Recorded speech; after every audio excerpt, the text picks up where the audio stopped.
아침 말씀. 오늘 본문 말씀은 고린도후서 12장 11절에서 21절입니다.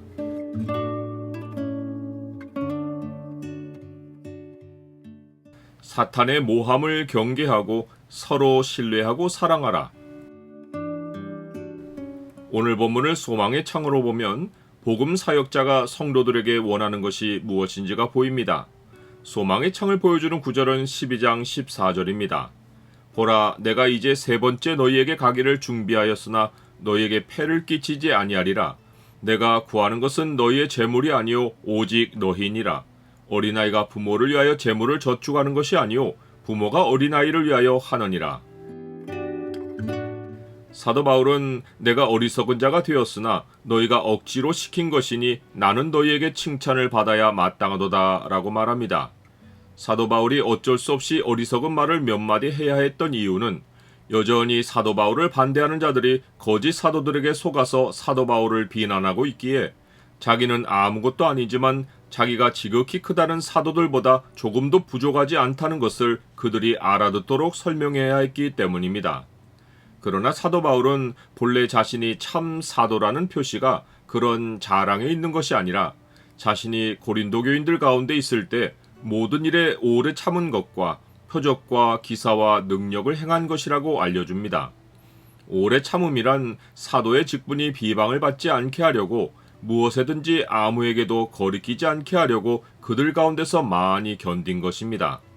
또한 표적과 기사란 복음을 전할 때 나타난 병고침과 귀신이 내쫓긴 역사이고 능력이란 성령의 능력을 말하는 것으로서 고린도 교인들에게 나타난 다양한 성령의 은사들입니다.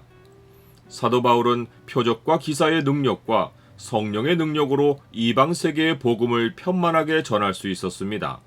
이 과정에서 사도 바울은 다른 교회들에서는 비용을 얻어 사역했는데 고린도 교회에서는 폐를 끼치지 않으려고 손으로 일하며 생계를 이어갔습니다.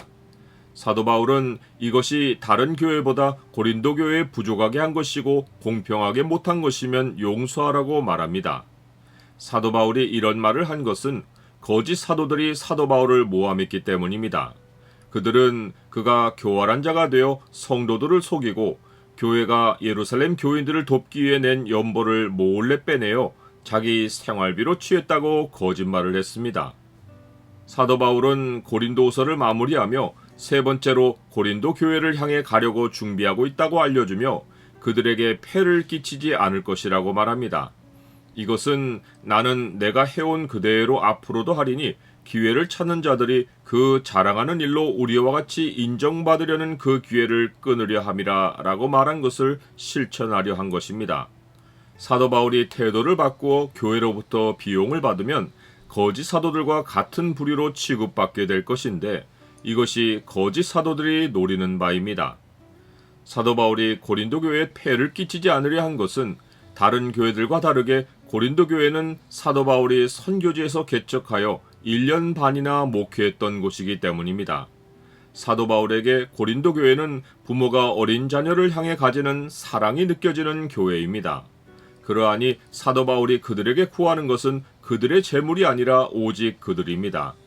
고린도 교인들을 향해 부모의 마음을 가지고 있는 사도 바울은 그들의 재물을 쓰지 않는 정도에 그치지 않고 자기가 가진 재물을 사용하고 또 자신까지도 내어줄 준비가 되어 있습니다.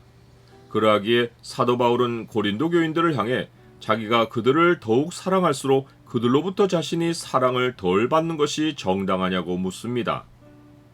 나는 나를 아는 성도가 나를 모함하는 소리를 듣고 나를 대하는 태도가 바뀔 때 어떻게 이 문제를 풀어갑니까? 고린도 교인들 가운데 여전히 사도 바울을 반대하는 자들은 그가 이런저런 말로 설명하는 것을 지금까지도 변명하는 줄로 생각합니다.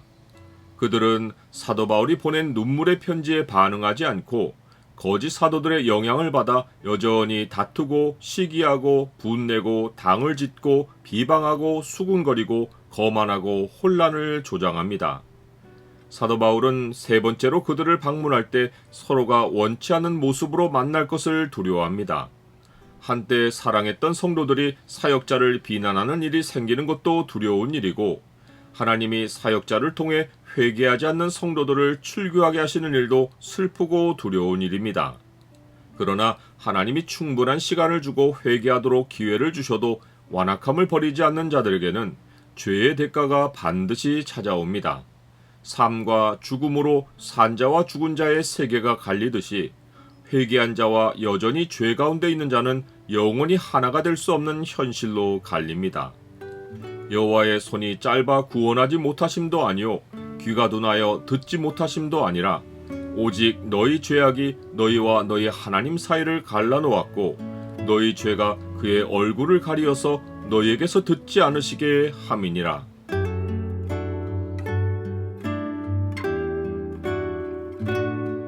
주님, 주는 우리 아버지시기에 우리를 위해 재물을 사용하시고 자신까지도 내주어서 사랑하셨습니다. 주를 함께 아버지로 부르는 형제자매들과 하나 되어 마음으로 소통하고 서로를 위해 기도하며 평생 더욱 사랑하며 살게 하옵소서. 예수 그리스도의 이름으로 기도드립니다. 아멘.